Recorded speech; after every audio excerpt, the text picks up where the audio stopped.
फिर चैलेंज कर रहा हूं आप सबको, जो मर्जी करना है इकट्ठे हो जाओ, सब इकट्ठे हो जाओ, जो भी करना है। मेरा ये अल्लाह से वादा है, मेरी जान भी चली जाए ना, मैंने इन चोरों और डाकुओं को नहीं छोड़ा।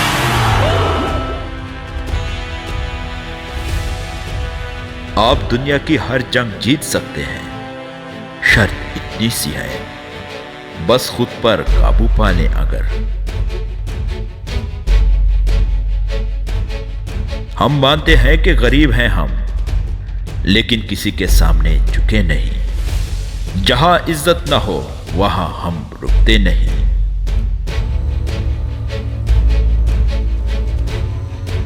किसी इंसान को पत्थर समझकर टोकर मत मारो, बल्कि उसे तराश कर देखो, हो सकता है वो हीरा हो।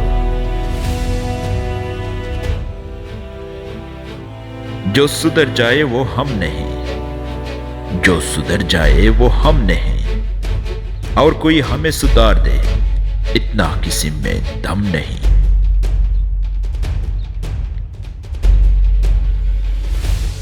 हम न बदलेंगे जमाने की रफ्तार के साथ, हम न बदलेंगे जमाने की रफ्तार के साथ। हम जब भी मिलेंगे अंदाज वही पुराना होगा।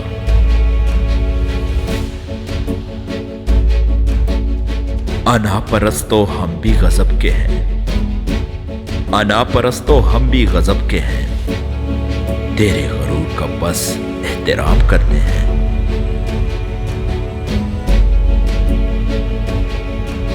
एक मैं हूं जो खुद को अब तक नहीं समझ पाया, एक मैं हूं जो खुद को अब तक नहीं समझ पाया, और लोग न जाने मुझको क्या क्या समझाते, और लोग न जाने मुझे क्या क्या समझा लेते हैं। किस्मत और नसीब की बात कमजोर लोग करते हैं, हम तो इन दोनों से लड़ने का हुनर रखते हैं। अपने हौसलों की परवाज ऊंची रखो, एक दिन मकान भी बन जाएगा, मकाम भी बन जाएगा।